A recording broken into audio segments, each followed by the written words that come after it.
जोरदार पावसामुळे सिंधुदुर्गातील सावडा धबधबा ओसंडून वाहतोय. त्यामुळे हा धबधबा पर्यटकांना खुणावतोय. त्यामुळे या धबधब्यावर पर्यटकांची प्रचंड गर्दी झाली आहे. 30 ते 35 फुटांवरून हा धबधबा कोसळतो. धबधबा पाहता क्षणी पर्यटकांचं मन उत्साहित करतोय. तर याच धबधब्यावरून आढावा घेतला आमचे प्रतिनिधी उमेश परब यांनी.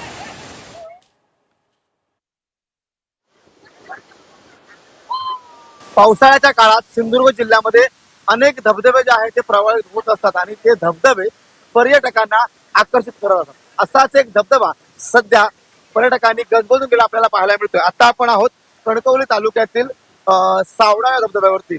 अगदी सावडा धबधबा सुरुवातीच्या काळामध्ये प्रवाहित झालाय आणि त्यानंतर पर्यटकांचा ओढा जो आहे, पर्यटकांचा ओघ जो आहे तो या ठिकाणी या धबधब्याकडे पाहायला मिळतो. खरं तर सिंधुदुर्ग जिल्ह्यामध्ये सध्या परिस्थिती पाहायला गेलं तर पावसाचं प्रमाण हे काही प्रमाणात कमी आहे. काही तालुक्यामध्ये मुसळधार पाऊस कोसळतो तर काही ठिकाणी ऊन आहे.